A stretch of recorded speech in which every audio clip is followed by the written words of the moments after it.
I'm not going to throw it in there just to throw it in there. What? Podcast. How many times do you think you've already said podcast? Probably 12. 11. Ooh, that's pretty close. That's it. New goal. Not saying that word for the next 45 minutes. Nice try. I'm not going to Good say luck. it. Nice I might try. say wadcast, but I'm not That going to doesn't say. count. All right.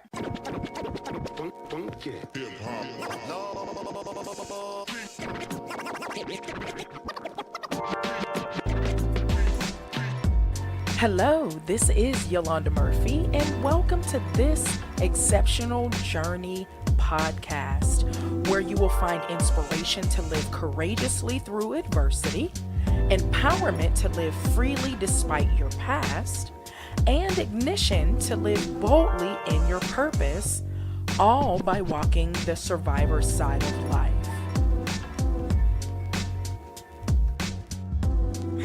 Good people, what is up? It is your girl Yolanda Murphy here with this Exceptional Journey podcast. Thank you for clicking over to my little corner of the podcast world and rocking with me just for a little bit. How have you been? If this is your first time, hello. How are you? How have you been? Good. And if this is not your first time, girl, where you been? I've been waiting for you. Well, either way it goes, welcome to this Exceptional Journey. I have some amazing people with me today. But before we get started, you know I always like to plug my social media just because I'm absent-minded and I always forget to do it at the end. So find me on Facebook and Instagram at This Exceptional Journey. And then hit me up on Twitter, what? Hit me up on Twitter at TEJ Podcast. Even hashtag me, TEJ Podcast. Questions, comments, suggestions. Let me know that you're there. All right? Cool. So, probably as you can tell from the title and from the beautiful picture from today's episode, I have some amazing people with me today. So before we even get started, we do have tissues on the table. I just want you to know. Matt has already said he's going to cry. In a good way. It's going to be a good cry. But I'm probably going to start cry as well because this couple has been so instrumental in my growth after my diagnosis. These people have no idea. So let me go ahead and just jump right in. You hear them. Let me go ahead and introduce them. So we have Stephanie. Thank you, Yolanda. What's up, girl? What's up, girl? And we have Matt or Matthew. Matt. No, Matt's good. All right. Informal today. The Scolettis are in the building. Oh, yeah. We're here. Party time. Yes. So if you do not know who these people are, I've definitely mentioned Stephanie more than I can count on a few podcasts, actually. And even in my blog, right? Yes, you have. Yeah, because so you're grateful. just amazing. I mean, Well, come on. I'm humbled. Well, More like it. I'm humbled because you're humbled. But this woman is the leader of the auspicious. Wow. Ooh, Big I like Big- that. We did say we weren't going to use big I'll words. look that didn't one we? up. I'll get my phone and look that one up later. But she is the awesome leader of the Young Adult Cancer Support Group at the Cancer Caring Center here in Pittsburgh, Pennsylvania. If you've listened to me, if you've read anything that I've written, you already know this group is my family, bar none. I don't know where I would be without this group. She is the leader. She's the founder. She's everything. She's here in the building. Oh, Yolanda.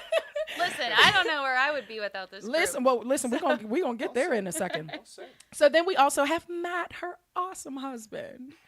Like, we're gonna get to him. He's this man alone. He's amazing himself. So let's get started right away. So probably, as all of you know, anytime we talk on the podcast, the whole point is to tell a story. The whole point is, you know, I tell everyone when I started the podcast, the whole point was because I needed everyone to see what a young adult cancer survivor looked like, what we go through, what we face, what we deal with, so that people can see that, yeah, there is life after a diagnosis. So I thought, why not bring these two amazing people on so they can talk about their stories. They can tell you exactly where they are, what they're doing now, and maybe you'll get some nuggets along the way. Cool? Awesome. Very cool. So let's get started. Stephanie, I'm going to start with you. Let's always start out like, so what's your story? Like, let's talk about the diagnosis. Let's go back. Let's start there. Honestly, it was August 24th, 2005. I was 19, and I was told while I was in the hospital by myself by this doctor that had absolutely no heart that I had leukemia. It was ALL leukemia. I was told it was the good leukemia, the one you want to have. Yeah, right. Yeah. That chemo was starting in 2 days, that the side effects were going to be this, that, and the other. And all I remember from the side effects was that there's a chance that I could never have kids in the future. And out went the doctor out of the room.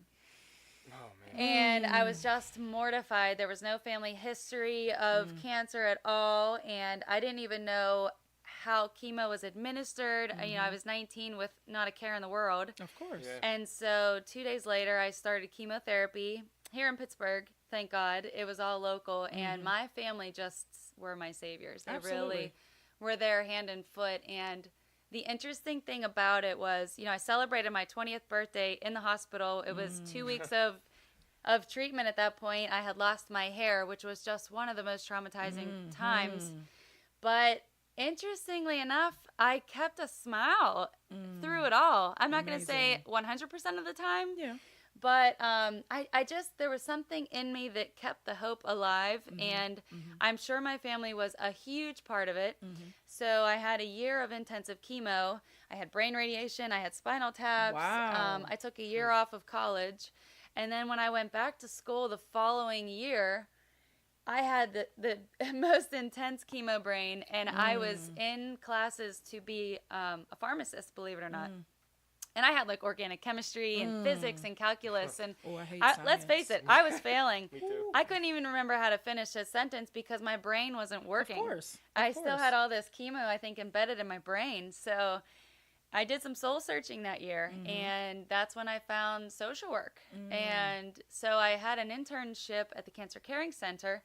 And this is when I'm a 3-year survivor. I had never heard of the Cancer Caring Center. And I was just baffled by it. And so fast forward to 2010, I was graduating with my master's in social work degree. University of Pittsburgh, hey. And Hail to Pitt. Hail to Pitt. And I immediately rolled into a full-time position at the Cancer Caring Center. It just worked out so perfectly that it's scary.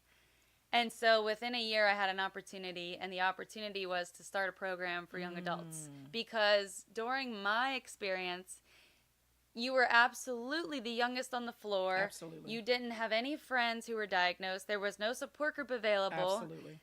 Facebook was just getting off the ground. Yeah. I mean, this was when Facebook was offered for college students only. Yeah. And so it just wasn't the same as it is now, but still, there was just absence of support for young adults. So I started it just by running a monthly support group, and we'd get one group member 1 month, none the next. We'd get 2 to 3 the next month, then it would die again, and it just kept growing slowly but surely. And so the more I heard what the needs were within the group, and I could certainly agree to them, that's when I expanded the program, and I thought I need to take on this responsibility to fundraise and expand the program so that the group members could also not only maintain their lifestyle of you have to get the treatment. Like I always believed in medicine, but you also have to have a life outside of that. Yes. And when we're strapped of all of our finances as young adults and we're up to our necks in debt, you don't have the finances to just go out to the movies or go kayaking on the summer in Pittsburgh or, you know, so that's when I started offering monthly social activities. Yes. And it just gave the group another way to connect, to build friendships, to relate to each other, for caregivers to meet each other. And so that it's another form of component of support. And just as equally, I started offering the financial assistance stipend that people could apply for annually.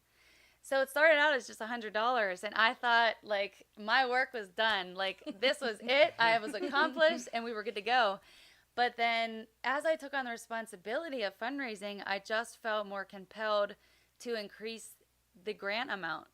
And so in 2012, granted, we have only been offering this program for like 6 months now at the Cancer Caring Center. That's when I met Matt. Good So, old Matt. you know, I'm working out in the gym one morning at LA Fitness, and Oh, you're gonna tell the story. Here we go. This Okay. You guy- might as well get into it, You right? might as well go right into hey, it. it's part of Why the story, wait? Part right? of the story. Here we go. Here we This guy comes up to me and tells me that I stole his machine in the gym. And as I look over at him, thinking he's this conceited, not friendly guy, Your machine. I catch him looking at his friend, like winking and laughing at me. It was and a ploy. It might have been a ploy. It was a ploy. When It was you a walk ploy. up to a woman as gorgeous as Oh, this, please. you don't know what you're gonna say. You have you no are correct. plan. You just go, and you hope something comes out. And that's what came out. And it You took my machine. Not necessarily what I wanted to come out, but that's what came out. So we made a bet in the gym, and I think I lost the bet, so I had to go to the front desk and get his Yikes. phone number. We go on our first date, and we were there for 3 hours. Oh. Oh, wait, And- I'm gonna have to jump in on the first date. Can I just tell a quick story? Sure. So let me just say what happened on the first date. As we're sitting there Yes. at dinner, This is getting and juicy. I proceeded to ask my wife, not at the time, but I said she was my first date mate. I like it. I said, "What do you do?" I said, "What do you do?" And she proceeds to tell me the story that she just told Yolanda, which was, I'm a cancer survivor. I started this young adult cancer support group. I do this. I'm conquering the world, and I do that. Didn't say And that. then she looked at me and said, "What do you do?" And I said, "How do I say anything How after do you? that?" How do you? She's just crushing it out there, and I was so impressed. Yes. I don't remember what I said after she asked me that, but that was quite the moment, and I thought, this girl has it going on. Oh, for sure. Oh, yeah. For sure. Yeah. For sure. But I go was ahead, just if trying you to were show to- some confidence. It's your first date. You gotta You got to. gotta It You got to worked. go big, babe. Oh, it show worked. it. Go She big or went go big. home. Yep. So Go ahead. I didn't know if you were going to tell another story. that's when I really think that Matt fell in love with the program as well. Yeah. So we stayed friends for 6 months. We started dating, and then in 2014, this guy, he decided to fundraise before competing in the world's toughest mudder, which is a 24-hour tough mudder. And he ended up raising $12,000 for YACS. And, we fell in love, and I just completely fell in love with the program. The more that I fundraised and the more that the group continued to grow, and then it motivated Matt to want to fundraise more. So it was just this pattern of support increasing and fundraising increasing, and throughout the years, like, we've just built a community, and this remains the only program in Western Pennsylvania for our age range of 18 to 39, give or take, with cancer. And as you know, like, we've lost a handful along the way, but I'm reminded every single day of how beautiful this group really is. Like you said, it has become family, and it is something that I never even imagined would grow to this potential, and I just am so grateful for it every single day. Like, isn't she amazing? I mean, She is I amazing. but I'm Yeah. the one She's that's amazing. like, amazing. I feel like I'm the lucky one because I have grown this opportunity, not knowing what its potential was, to see the relationships and the friendships that have formed. It's just been an incredible journey. It's been. And then to have a husband who falls in love with it too. And now he's raised well over $50,000 for the program. over. Like, well beyond. over. I mean, I Yes, think we're close to like freaking ridiculous. 75,000, if I could say, probably. We're doing pretty good, in fundraising. Pretty but to good. hear, to think of the perspective that you guys have, and especially Steph, like you're saying, that she says she's lucky to have gone through this. I mean, to have that perspective of somebody who feels they're lucky to go through the difficult time in 19, 20, 21, that is, it blows my mind to hear that, because I can't speak to being a cancer survivor, but to hear that perspective is just, it blows my mind every time I hear her say the word lucky when talking about cancer.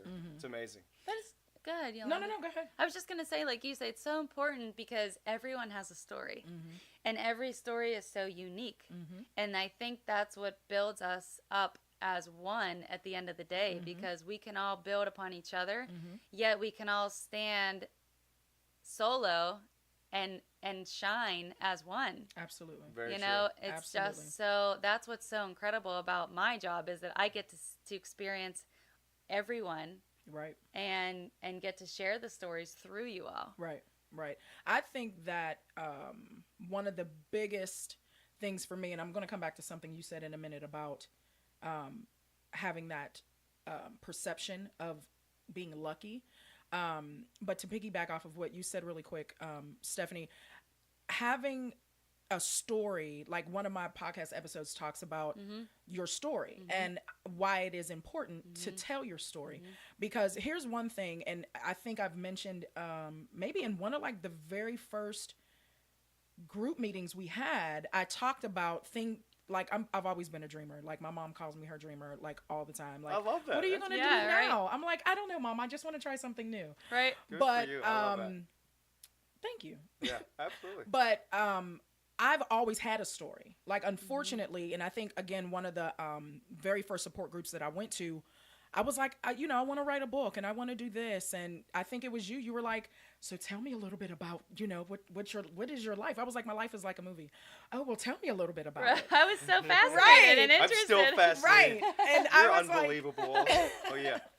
Stars in this room. 2 stars. 2 stars in this room. But I mean, I basically just, of course, quickly ran the gamut and was like, I've gone through this and I've been through that. And this is how I want to tell my story.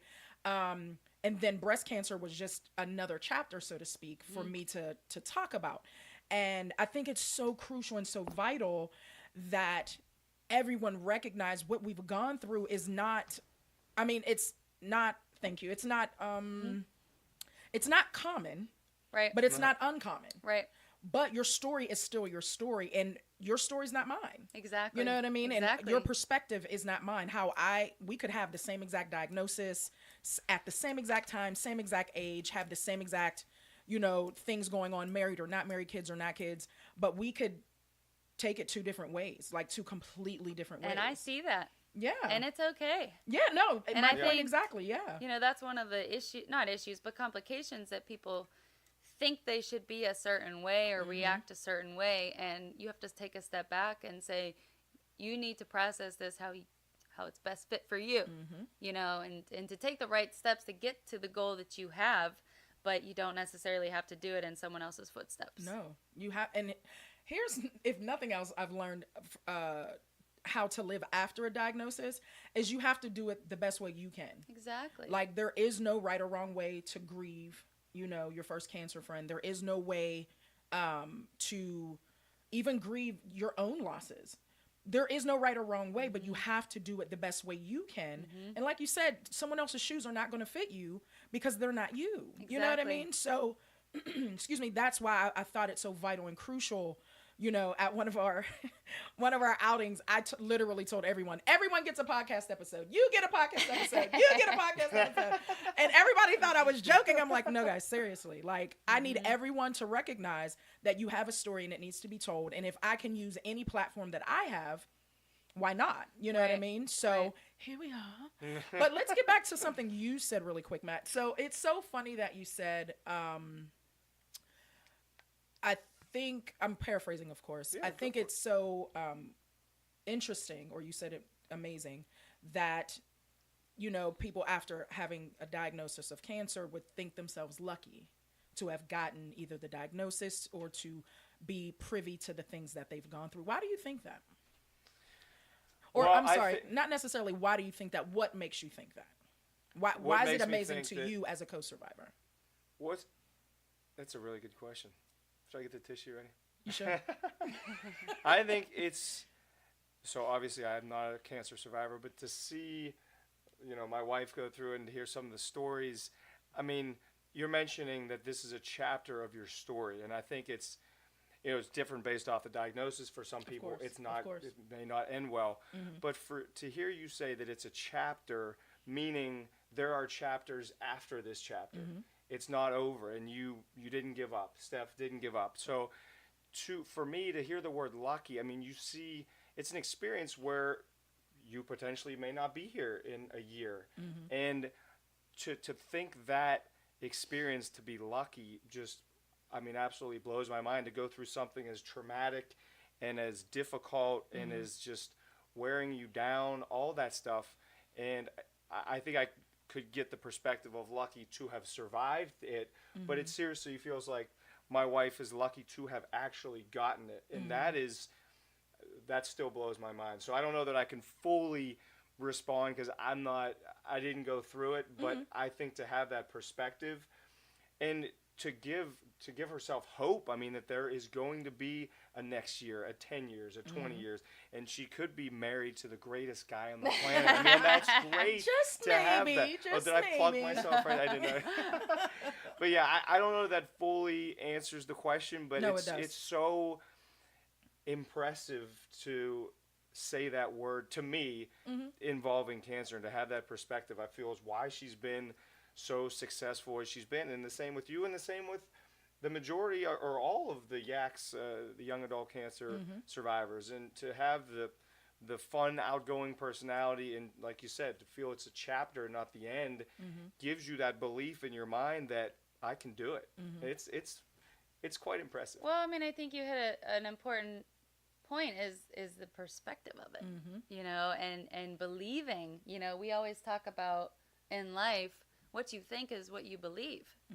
So I think that's always something that you should remember in any situation in life, whether, you know, there's been addiction in your life or trauma. I mean, we say cancer definitely is a trauma experience. Listen, it is. But, PTSD is real. You know, and Matt can talk about different situations in his life as well, where we've all grieved, whether you're a cancer survivor or not, but it's the perspective, it's believing that this is temporary, whether, you know, you have a terminal diagnosis or not. You have to live every single day. Listen, you hit it on the head. To the max. Like, so I think in the preview of my podcast, you know, I try to give like a brief synopsis of, you know, what it's going to be about. And one of the key phrases I almost honestly, I could have said this phrase and left it at that, is yes, this is going to be a lot about cancer. But to be honest, a lot of the nuggets that will be dropped, you can use in almost any area of life. Like you said, like addiction or abuse or trauma.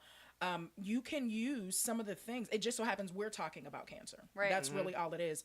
But if nothing else, if someone who is young or even older, I mean, you know, trauma or, you know, things don't have an age, but we can tell from the young adult perspective. But if nothing else, if we can reach other young adult cancer survivors or even other young adult survivors and tell them, hey, we're still here, like we're still making it, we're still kicking it. Absolutely. And that's vital to me. That's so crucial. So again, the whole preface of this exceptional journey. I like that. You're welcome. Well, and Yolanda, let's face it. Like, as you've seen, you've experienced. I think the world still is behind in acknowledging that young adults with cancer and post-treatment survivors, we have such unique issues. We can't relate to a 13-year-old. No. We can't relate to a 16-year-old or an 18-year-old. We can't relate to a 50-year-old, you know, so there's just a unique gap that I think is still missing when it comes to the type of treatment that we get, the attention that we get in the hospital system, the financial assistance that's available for us. Oh, so let's stop there just real quick. What do you think, and this is a complete side note, we're going to come back. What do you think about the bill that was just passed, about the deferment for student loans? It's incredible. Isn't that amazing? It is groundbreaking. But here's the thing. So I went to Capitol Hill with Critical Mass and lobbied and, you know, got all these people on board, what have you. She is a badass. I'm telling you. She is. Such a badass. I know. The only reason why I bring this up. Thank you, That's true. But the only reason why I brought it up because you said financial. But a lot of people on the Capitol, on the Hill were like, why do we even need a bill for this? Like, why is it they that don't even realize?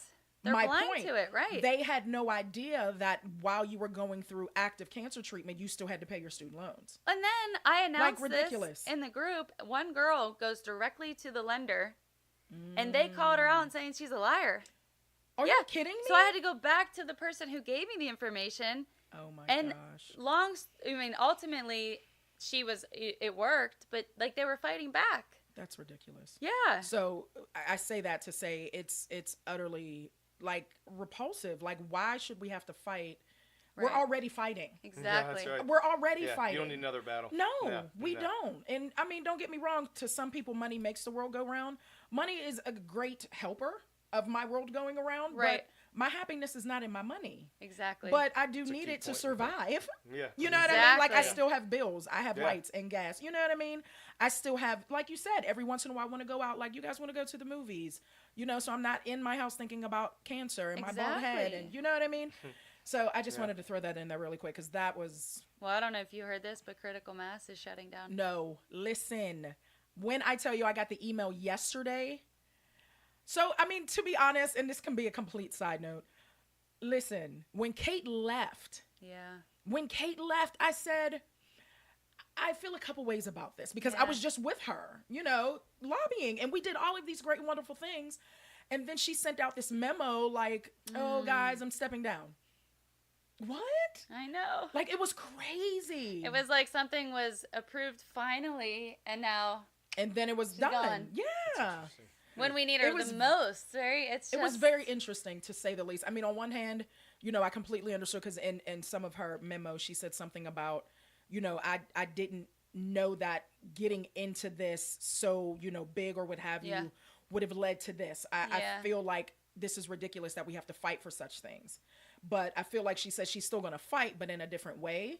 But then I'm thinking, but then... I don't know. I mean, I have my own thoughts about it because, of course. like, you left, but then you left nothing for this organization to go with. So then you're thinking of yourself, but you're not thinking of everyone else. Mm-hmm. So, you know what I mean? Like, it's like a catch-22.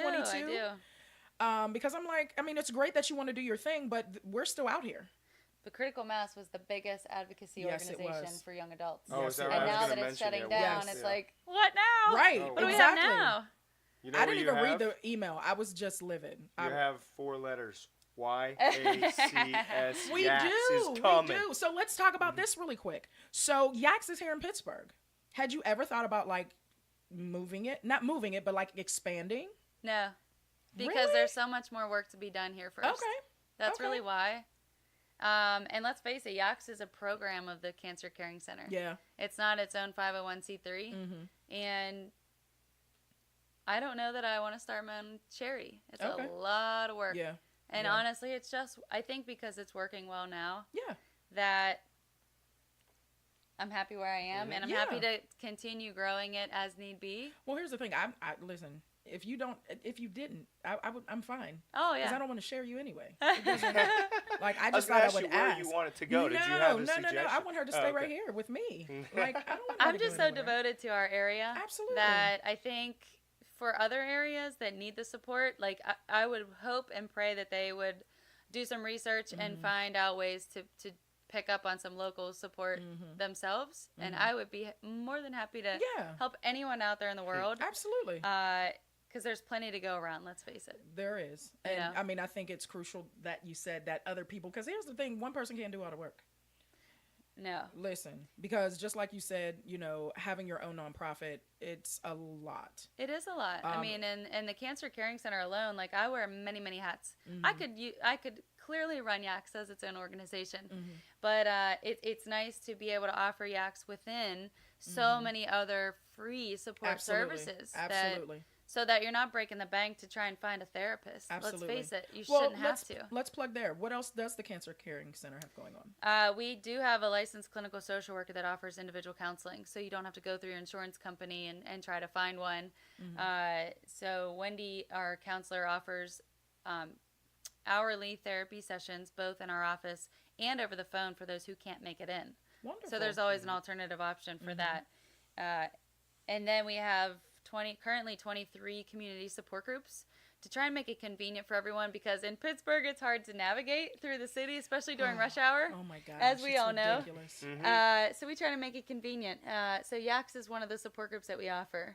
And then we have a handful of wellness programs, gentle yoga, Reiki, hands-on therapy. We have exercise classes now for patients and survivors. Awesome. Yeah, I mean, research, if you look in the research, it is so critical for people to just move as much or as little as they possibly can. Because if you move the smallest bit, and Matt can add to this, it just helps with your energy, with your appetite, with recovery, and so on and so forth. So it's challenged to get the people to come, but once they come and they reap the benefits, it's just amazing.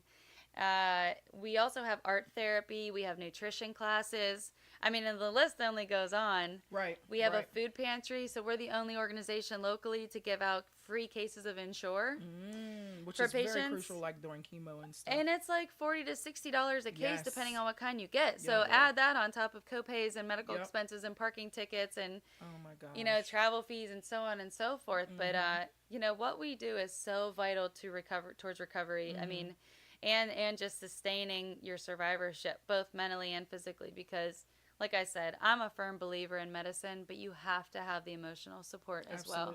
Absolutely. It's I believed it since day one of my own diagnosis. Absolutely. So, yeah. Absolutely. That is crucial. And I've been to a few of the groups, like the nutrition group, where we did smoothies. They were amazing. They were so good. And all services are professionally led, so you're not getting you're not just getting a peer support, right? You know, a survivor just wanting to feel passionate about running a nutrition class. Like, this is a registered dietitian from one of our premier cancer centers in Pittsburgh.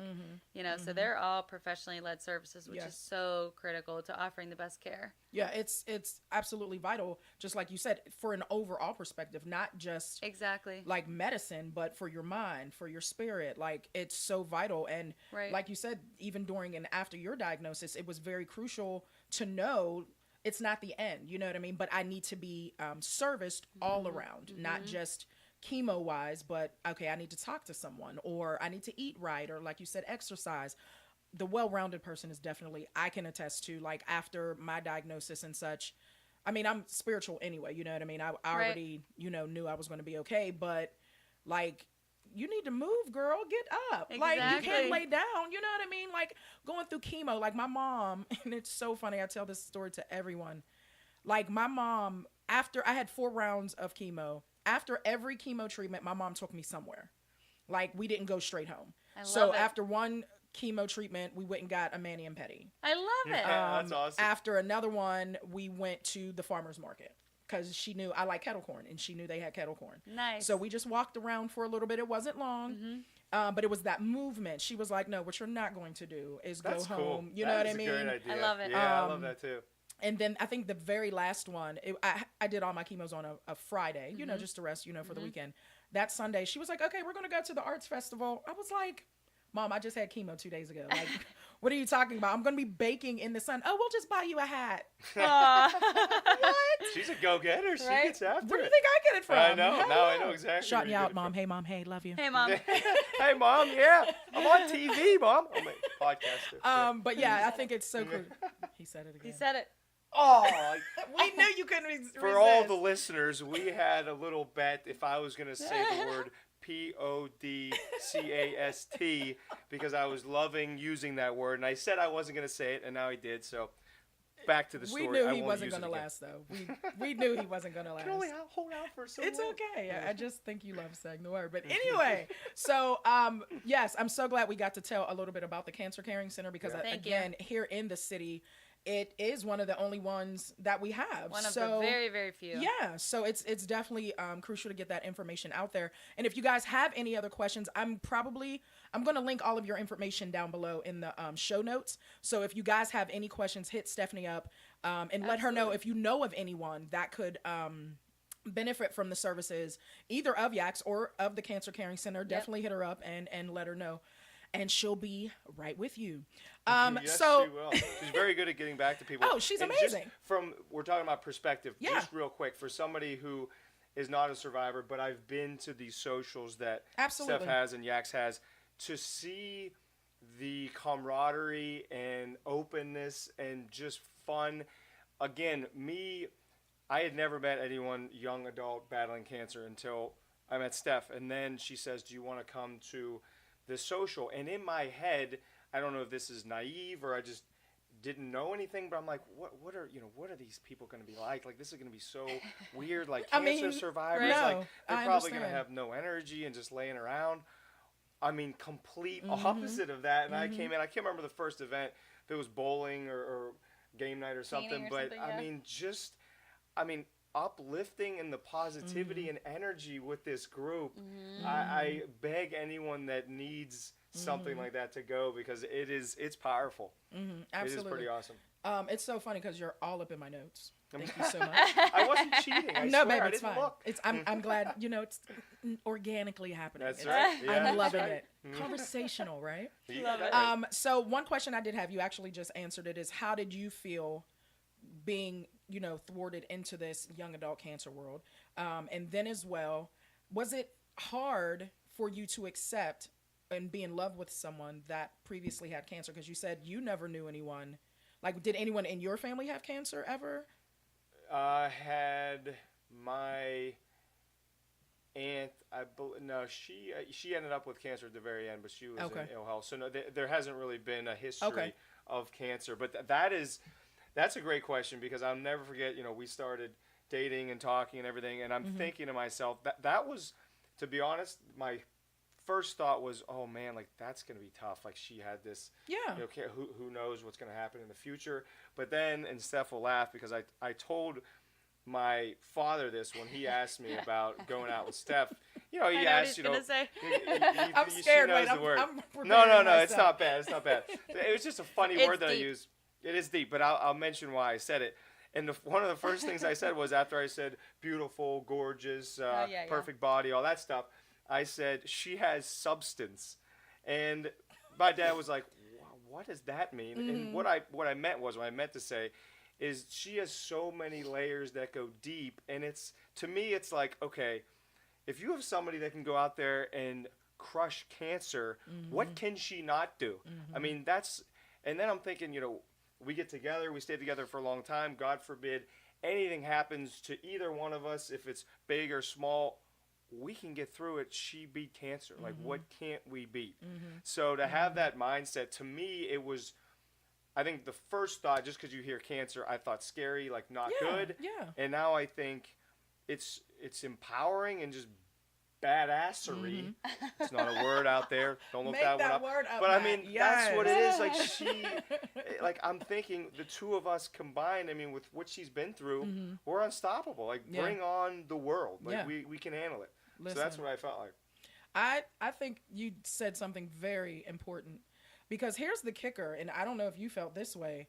I mean, I've always been a strong-willed person, but I was determined that cancer was not going to be my end. And a lot of people, even a lot of my doctors, they would be like, why are you smiling today? Right? I'm like, because I'm about to be done with this. This is why I'm smiling. So cool. I'm going to, after we're done with this, I'm going to move on to the next thing. I'm going to move on to the next thing. Right. Well, and then I'm going to be done. And then I'm going to live my life. After That's what's going to happen. And you believed it. After I get the how much did you believe it? You believed it. No, I had to. Right. That's amazing. I had to. Because and it's difficult, being the youngest one. And honestly, most of the time being the only chocolate chip in the room. Legit. Like, I'm in there with the pink robe on, about to get my mammogram, and I see Rose and Dorothy and Sophia and Blanche and then me. And I'm like, and I see me. So it's like a double anomaly. Like, they're like, what are you? And they look at me like, what are you doing here? I'm like, she's feeling my boobs just like yours. Like, okay, calm down. But I mean, I think it was so vital in the very beginning, because it was very lonely. It was very, because I didn't see anyone my age or my color, like, at all. Well, yeah. You know what I mean? Isolating. Yes. So I mean, I was determined, and I think a lot of my doctors said to me, it was very important for you throughout your whole journey, from diagnosis, surgery, what have you, to keep that positive attitude, because it really helped your healing. Like, it might have not healed you, but I mean, you were up and moving. Like, it helps. Yes. I don't know if there is research out there. I am telling you, attitude is so important to recovery and healing. Absolutely. I'm telling you. I can't speak to being the survivor, but just to plug a book. It's called The Magic of Believing. Okay. For all the listeners, if you've never read it, it's an older book, but this is what you're speaking to. Okay. If you believe in your head, listen, this so is not going to beat me. This is not going to beat me. I know you're interviewing us, but I just got to ask. No, yeah. How do you get the determination and get in your mindset, I know I'm going to be, like, how do you get that feeling of just, it's not even a guess. Like, life goes on. Like, how do you get that? How do you? I don't know. I mean, it's impressive. It's just I amazing. I mean, because here's the kicker, and I think I maybe told you guys this story. When I was first diagnosed, I was at work, like in like a conference room. Like I got the call. She was like, "Are you sitting down? You know, are you by yourself? What have you?" Yeah. Oh, and she told me. So I just went back to my desk and went back to work. Because I didn't know how to process it. So I just went back to my desk. I didn't tell my manager. Like, I had told my manager before, like, this is what may be going on, but we'll find out. So I processed it myself for a couple days. So I think, number one, what really helped me, like, kind of just get to that level is before I let anyone else's emotions get to me, I sat with myself. And I sat in my own stewed juices and was like, okay, well, now what are you going to do about this? Like, okay, so I told my mom maybe that Sunday, well, my mom, my dad, my brother, family dinner Sunday, and I was like, this may be what's going on. And like I've mentioned before on the podcast, it was right around that time my dad had just had his prostate tumor removed because he had prostate cancer. And then he had fell in January. Something happened. And he was recouping already, and my mom was already taking care of him. So I was like, okay, I don't really want to have to, plop this on them. Yeah. So I kind of stayed strong for them and was like, this may be going on. I'll let you guys know.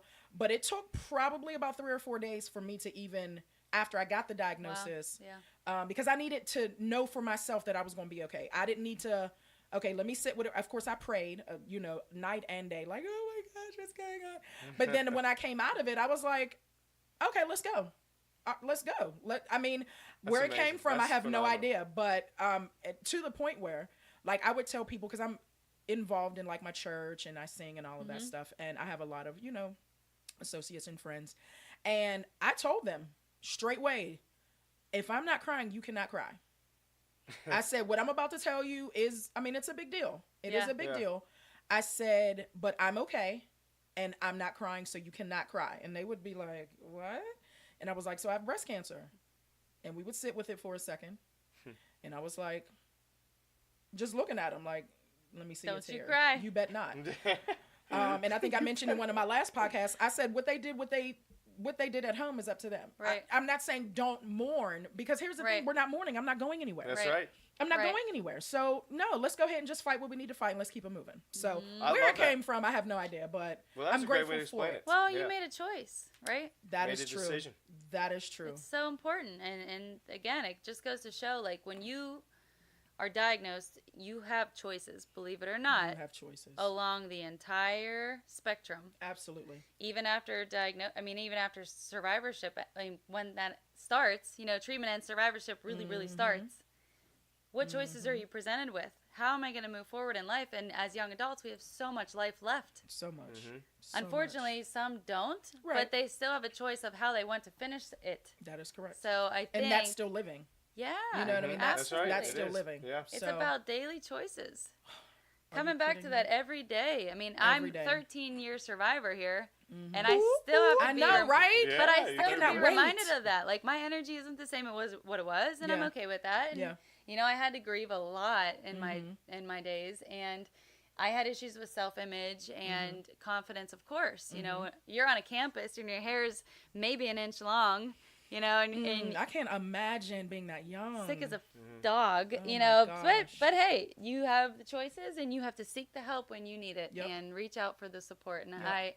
I know it sounds cliche, but it is just so important, no matter how long you're a survivor. Absolutely. Because I think a lot of times people don't want to accept that they're a patient or a survivor.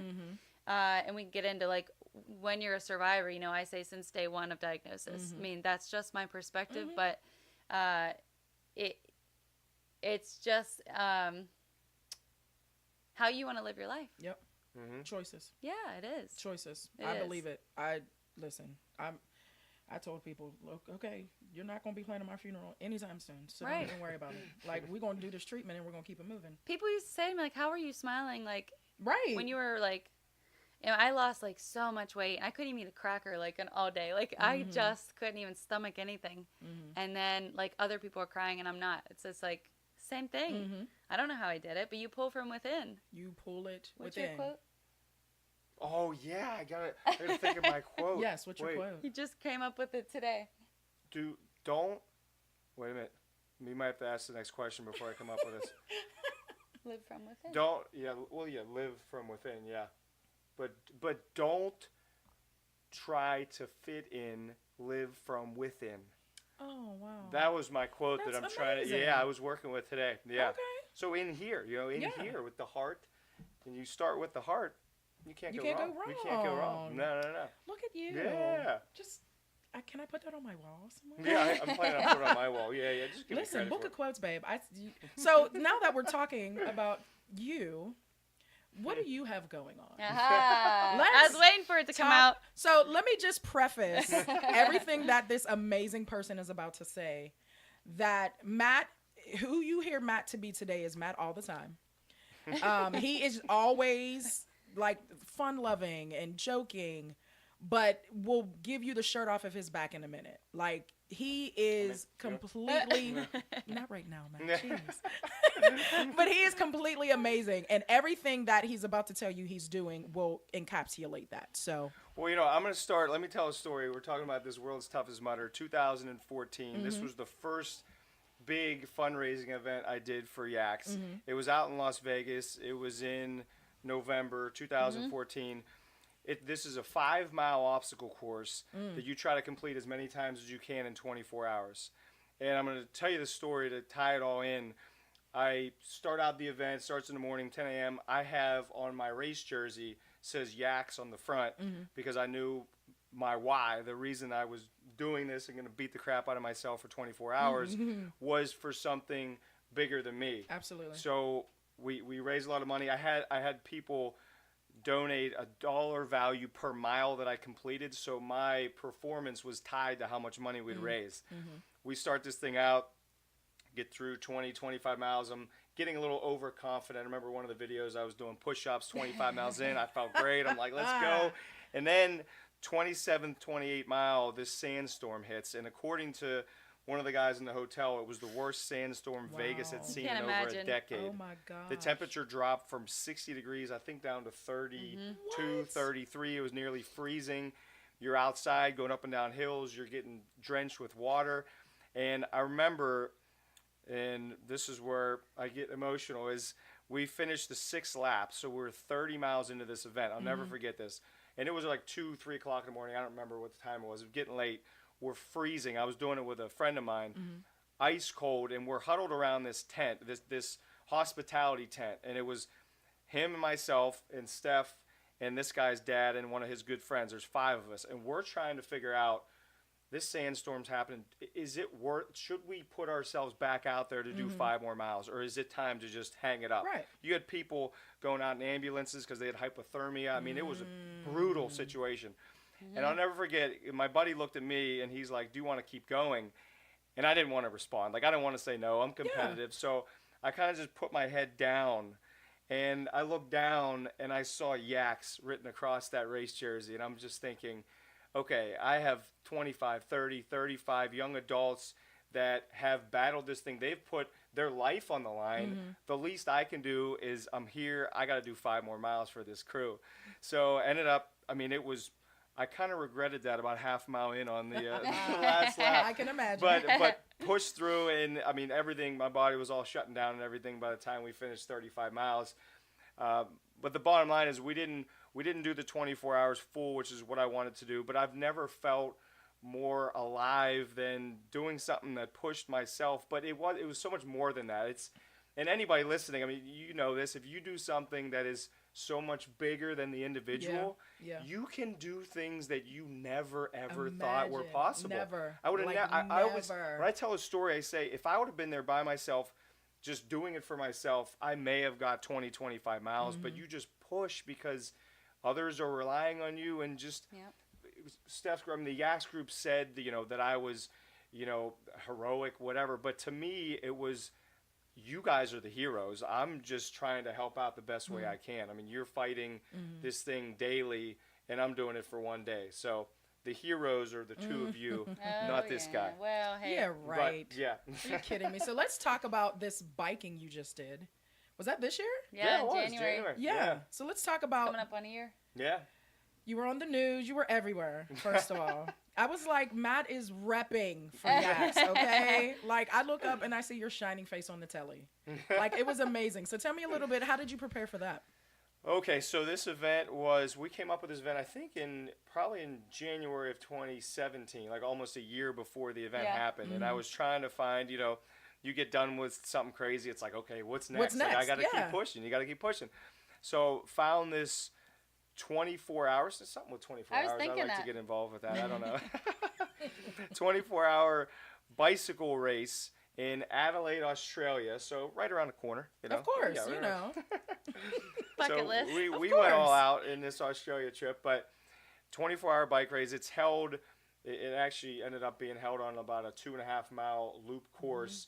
And I'll give you a quick story there. We get to this event, and I'll tell you about the fundraising, but it's a racetrack, so you assume it's grass and asphalt, and there's not, like, Mother Nature cannot really ruin this event. Well, little Sam did I likes know you, though. the event was held on a racetrack that was just built, so there was no grass yet. It was all sand. And the sandstorm from Vegas 4 years prior decided to make a little trip to Adelaide, Australia, and I kid you not, that first off, the track was supposed to be 5 miles. They had to cut it in half because a guy got blown off his bike in a race earlier that morning. What? The wind was so crazy, and Really? again, the sand played a part big time, and it was just stinging. Oh my! But I mean, that's all. That's all part of putting yourself out there. You're pushing things the unknown, and you have no idea what's out there. And it's like, okay, obstacles are gonna come in life, in bike races, in cancer. You don't know, but can you get punched and keep going? And keep it moving. Yeah, and that's what happened. So I ended up raising money for YACS again, and really I'm so, my heart is so into it because of Steph, because of Yolanda, because of all these young adults that I am inspired by every single day. I don't care what anyone says. Like, they can say what stuff I do is crazy. I think you guys are crazy, awesome, Man, we would say pushing it's crazy, through. Yeah. But you're just like this superhuman. Like, what in the world? So, let's talk about this world record that you have. Like, this man is amazing. Like, we can go down the list. Motivational speaker, published author, world record holder. Like, are you kidding me? Yeah. Like, I'm just so glad to be in your presence. Oh, I don't know about that. What? I appreciate that. Well, have you heard the new? Well, you could talk about your book, and then you should hear what's next on the list. Oh, goodness. So let's talk about it. I don't know if this is Where do you want me to go? Yet. No, open. This is, if I want to release this information on Yolanda's podcast, is where I want to start releasing. That's so beautiful. And I said podcast again. You did. I was waiting for it. I was just waiting. Why did you write a book, Matt? Well, you know what? I won't go into an extreme amount of detail, but the book, I wrote a book. It's called The First 15, meaning how to manage the first 15 minutes of your day every single day. And as you're both talking, I'm thinking about your stories and my story. And the interesting thing is, so I was an alcoholic for 10 years. And it's interesting I'm not comparing, but just to think of cancer versus alcoholism. And the interesting thing is, I mean, in both situations, you have decisions, you have choices to make. Right. The interesting part for me is cancer, for the most part, is something you can't control. You didn't know this was coming. You got hit. Now what? For me, this was something I could control. I did this to myself. I put myself in this situation, and I'm thinking, okay, now I got to get myself out. And the craziest part was I never knew for years that I had control. I just thought, this is how life's going to be. I'm just going to drink whenever I'm in public. To be on a podcast like this, I'd be drinking back then. Like, I wouldn't have been able to be, quote unquote, myself without 3 or 4 shots in me. So the story goes into my going into alcoholism, and I mean, depressed, lonely, embarrassed at who I'd become, and the turnaround that is my big why. A big part of it is in October 2011, I looked myself in the face after 10 years of drinking at least 3-4 nights a week for a decade. And the first time I was embarrassed at the guy that was looking back at me. And it hit home so big. And I think I tell Steph this sometimes, and I think this to myself. Every workout I go into, anytime I'm pushing myself, I think about that guy from 2011, and I just think this guy would have quit.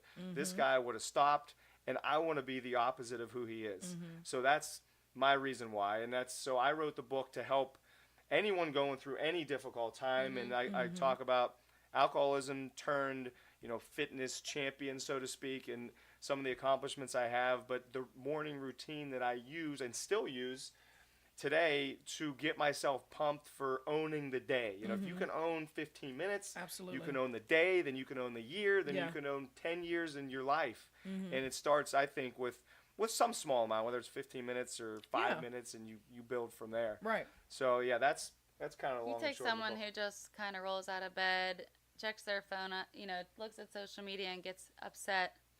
Someone else who gets out of bed, does a little routine, they're going to have different days. Oh, absolutely. No, I can attest to that. No matter yes, what you've survived. Yep. Yeah. Yep. In life in general, like if I don't have necessarily a 15-minute routine. And by the way, I bought the book, haven't read it yet. Oh, hey. okay. Yeah. Sure, I bought it on 15 minutes. Amazon though. Oh. So I have the Kindle version. Oh, perfect. Kindle, Yeah.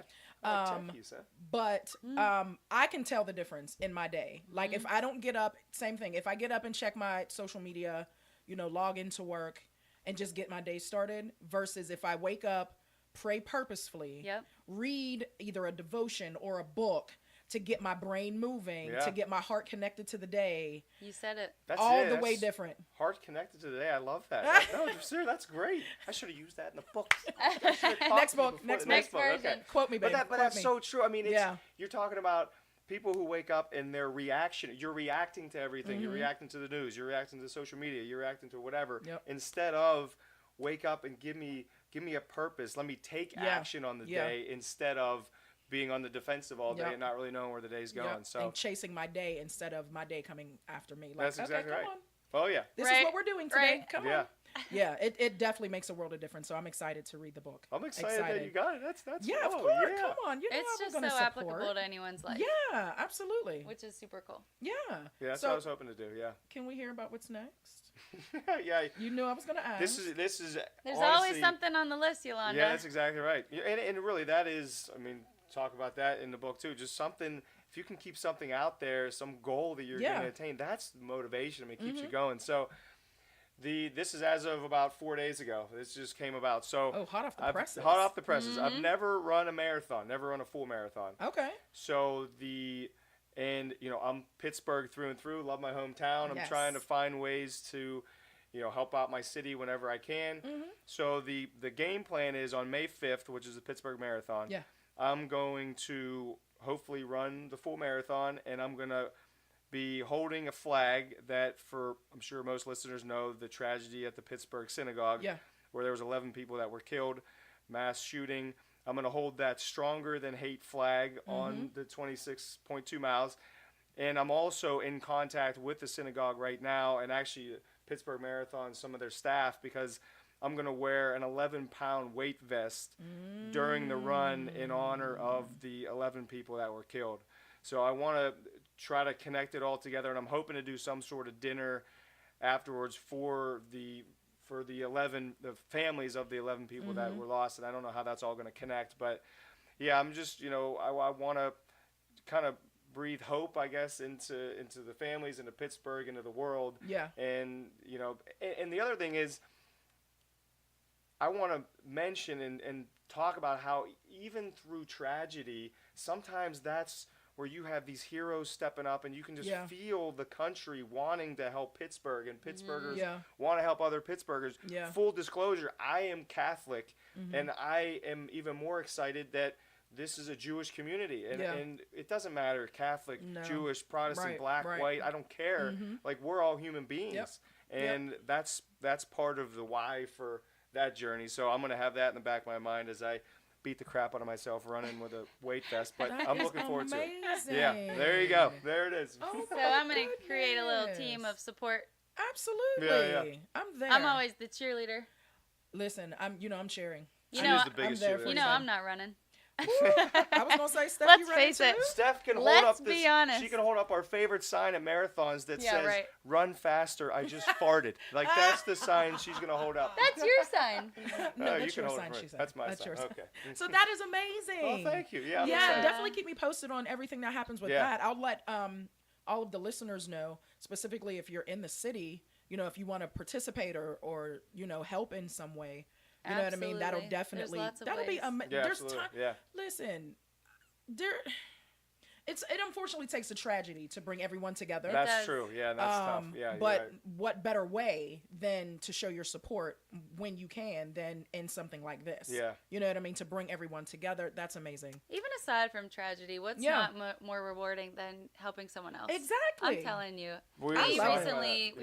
Yeah. volunteered and served dinner to the homeless veterans. Oh, yeah. And it was just such a humbling experience. Like it just leaves you wanting to do more. Mm-hmm. Because there's so much out there that you can be doing for others, and you just Absolutely. feel like a bigger, better person at the end of the day. Absolutely. It's just I such a beg win-win. anyone listening to Yeah. just pick something and try it. To volunteer, Mm-hmm. help someone in need. And I'm not saying donate money if you don't have it. You Right. don't have to. Donate Right. time. Yeah. Right. Donate your time. Right. One of my first podcast episodes was Why Not Pinktober, Yeah. and my hashtag yeah. was Wear Pink, Write a Check. Because we're aware of the disease, but Right. now let's put your money where your mouth is. Yeah. Exactly. But my whole preface was, okay, so even if you don't have a check though, are you volunteering? Are you Right. helping someone? Are you in the hospitals, helping navigate people through the system? Yep. It doesn't have to be money. Volunteer your Exactly. time. Exactly. Volunteer your time to sit with someone while they're going through chemo. If you see someone everyone doesn't have family support. Mm-hmm. You know what I mean? Like Yeah. you said, we were fortunate enough to have families that were complete rocks for us, Exactly. but everyone doesn't have that. Mm-hmm. So, I mean, absolutely. If you want to know any more about like Cancer Caring Center, about anything that Matt is doing, definitely either hit me up or I'll plug all of you guys' social media as well. Awesome. Down in the show notes, because that's crucial. Just like you said, it doesn't have to be a tragedy that brings us together, but why not? Like, since we're here, we might as well do this together. Absolutely. You know what I mean? Guys, it's been amazing. Oh no, that means we're ending. No, It's been because I think you answered all of my notes. Such a pleasure. I gotta throw this out gosh, there. let's throw it Yolanda out. is the bomb, by the way, because she gets out there, puts a podcast on. Anyone listening? Hey, talk thinking about a motivational Oh, speaker. yeah. She's a motivational speaker. She is so humble over there. Anyone thinking about starting a podcast or anything positive, talk to Yolanda, because she just Listen, goes I and remember gets it. back in like April, May when the YSC symposium was coming, Oh, yeah. and you were all nervous, Oh and I my said, gosh. "You can do this. You guys. got this," Oh and my you gosh. did it, and Yolanda she killed rocked the stage Yes. in front of Listen, many people. I'm so grateful that you like pushed me, like thwarted me, like, no girl, what are you doing? I'll help you. Nope, you're doing it. Let's go. it. I knew you would do it. Because I told Stacy, I was like, no, I don't know of anyone. I don't know. She was like, okay, I'll just ask around. Like, not even a week later, Stephanie's like, this just came across my desk. I'm gonna put your name in, but I just wanted to make sure you were okay with it. I was like, really? After I had already told them about her, I'm like, maybe I should tell Yolanda that I already nominated her to be a he's speaker. already in. It was Oh, amazing. yeah. It was amazing. And actually on Giving Tuesday, Yeah. not Stephanie, you're Stephanie. Stacy was doing a Facebook Live with like the program coordinator, just talking about YSC and everything. And the person who was interviewing Stacy asked her what was her most memorable moment, like, because she's also a breast Ooh, cancer yeah. survivor. And she brought up the symposium. Aw. And she was talking about how it was a lot, because of course, she's the regional director for this area, and she was like, it was so much like putting all the details and everything together. And she said, the morning of, we went for a walk, and everything was like organically going on, and everything was good. The sessions were great, and she said, but then we had this lunchtime speaker. Ah. Oh, I love it. She was like, and Yolanda Murphy was there, and she was like, I feel kind of, great because I kind of recruited her to be a state leader for Pennsylvania. I was Hey. like, Stacy, you're just so much. I was like, that was really your most memorable moment. She was like, are you I'm kidding not me? surprised, I'm not surprised. at all. What? I'm not even close to I surprised. was like See? No. stunned. She was like, I Aw. shot you out, girl. I was like, for what? I didn't do anything. Yes, For a you did. reason. Yes, Oh, you did. But both of you can probably attest, at any time that you feel like you can help someone else, you find, at least for me, the most creative ways to get that done. Because yes, volunteering your time, like you said, is definitely important. Being out there in the trenches with the people like you are, you know what I mean, is so crucial and vital. But I came to the understanding and knowledge that in this day and age, people our age, they're listening, they're watching, they're tweeting. So I was like, let me get in this space real quick. Let me see what I can see. Because I feel like, I mean, I researched podcasts here, there, and everywhere. There are some doctors that are talking about breast cancer. There's some women talking about, you know, diagnosis, but let's talk from the young person perspective. Yeah. You know what I mean? And I did not see any of that. So I was like, let's do it. There's so much to say. Girlfriend. Oh my gosh. We Listen. could write a book on just that I alone. think you should. I think that's good. And will. Yeah. Okay. Yeah, I like I already that. have some stuff in the works that we'll talk about. I that later. know you do. We'll talk about I that don't doubt later. it. I love that. I Listen, am pumped for it. I Pre-order. I'm pre-ordering just right remind now. me, I have something to tell you. I'm not going to release it because it's not ready to be released in the public. Okay. I feel like VIP now. I know, I do. You guys are so cute.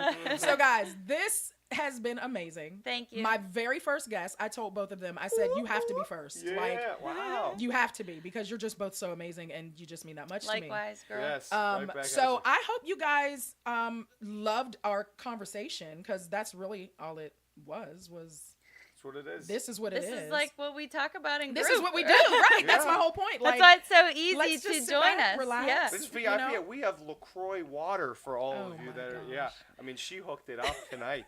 But yeah. Jeez Louise, Matt. Goodness gracious.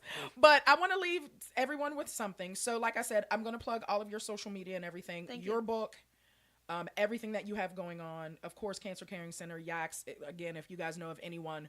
Do we have an age range for YACS? It's 18 to 39. Okay. But like 5 years ago, I won't say her name, but she was 38 when she joined the group. She's now 43 and she's still in the group. Okay. Listen, I don't kick people But out. still, I mean, that's still crucial time. You Absolutely. know what I mean? So, I have never had an 18-year-old join us. okay. The youngest we've had is 2020. Okay. And it works. Hey. It does. Excuse me. And Bring 'em I all. mean, I talk about, like, you guys would think that, like, we see each other every day. Like, I talk about you guys all the time. Like, Because we're family. It's a like beautiful legit. group. It's a beautiful group. So Yeah, I'm it definitely really going to is. plug everything for all of Awesome. you. But before we leave, I have one question for each of you. Okay. Uh-oh. She's getting serious. Dropping Face. the bomb. Yeah, what's Not coming? serious. We're about to It's get the good bomb. I question. just started sweating for the first time in the whole interview. It's a good question. Okay. So Matt, I'll ask you yours first. Haha. Oh, man. Good. What would you tell other co-survivors that may be thinking about dating someone with cancer or have had cancer? Or what would you tell Wow, yeah. another co-survivor about either accepting, like being in love with someone or dating someone if they say, oh, this is what my life has been? Like, what advice could you give? That's a powerful question right there. And yeah, I'm trying to think of the best way to answer that one. One of the things I'll mention, and this is more on the surface, and maybe we'll go a little deeper, is, and this probably goes for any relationship, but especially, you know, if it's a survivor and maybe someone who's just going through it, I think there are times when you just listen, and you don't need to come up with the answer. You don't need to respond with advice. You can just listen, hear out the other person. If it's a male, female, it doesn't matter. And then there are times where you may be asked, or they will tell you, you know, they need your advice. They need some input. They need to help you push a little bit. And I'm still learning with Steph, you know, some of the ways to handle certain situation. Maybe that's just marriage. I don't know. I was going to say that But- comes I'm with sure it. that's Yeah, right. I was going to say. But I do think, I mean, in this world, you know, things happen for a reason. If you're out there and you meet somebody and you click with them and you just feel there's a connection, I wouldn't let anything stop that. I don't care what it is. If you love that person and you're falling for the person and something tragic happens, something terrible happens like cancer, I mean, there's going to be terrible events that happen in everybody's life. And to me, having the experience with Steph, I mean, I can really speak and just say, I mean, and she'll say too, that it helped shape her. And I mean that in a great way. I mean, it helped make her, talking about badasses, like the badass that she is. And my only advice is, you know, if you feel feelings for somebody, no matter what they're going through, go all in. I mean, if you know that you love them, then love is love. I mean, you just got to absolutely go all in. So you don't let it hold you back. I think the other thing is, and maybe Steph can speak to it too, but, you know, just I think it's almost helped us with our communication. I mean, we I was gonna communicate. What were you gonna say? Yeah, we I was. communicate so well, and I think a part of that is she's so open about what had happened in the past, and even some of the like neuropathy, like some of the things that happen now, and that openness, it just builds trust, and it's amazing to say that cancer may have helped us build more trust with each other, but. Yeah, I wouldn't. My only advice would be don't let anything like that stop you from pursuing. If you really like or love the person, you got to go all in. If you don't like them, then you get out. But yeah. Well, no, get out then. Get out then. Yeah. Very good. I like that because I think it's important. Because one of my podcast episodes is going to be about dating after diagnosis, and I have a young woman that I'm going to bring on who has been. Not like I hate to put it this way, like not a serial dater, but since diagnosis, she's been really leery. Yeah. You know what I mean? And I think that would be great advice, you know what I mean, for anyone, not just someone who's being diagnosed, but someone who hasn't, has never been touched by it. But then you get this dropped. Like you said, when you first found out, you were like, what are these people are going to be like? Because you just don't know. Yeah, you don't know. Yeah. But I think that's good. So thank you for that. Oh, yeah. And then, Steph, I have a really good one for you. Get her with a good one. Yeah, that's right. Make it tough. Oh, yeah. It's not tough. It's just good. Grand finale here. Good, clean thinking. Good. So if you could tell your pre-cancer self something, what would you tell her? Ooh, I've never been asked that, Yolanda. I like to dig deep, girl. Talk amongst ourselves. You need a minute there? I can start singing. I think I would tell her first and foremost that the values in your life are so important. I mean, I was 19 and I was just so immature, and I really didn't value life and how precious it is. I think I took advantage of so much at the time, regarding family, regarding school, regarding my future. I think I would just say to really cherish what's important, and what's important are your values, right? I think that's number one. It's a good start. Because powerful start. When I was at that, before you're diagnosed, let's face it, it's an eye-opening experience. Oh, absolutely. And so I think a lot of survivors can agree when we say it's so eye-opening to what's valuable in life. I still remember when I was going through treatment, I had a bald head. I was sick as a dog, and it was in September of 2005 when I was in the middle of treatment, and my oncologist said that my mom could wheel me out to the courtyard just to feel the sunshine.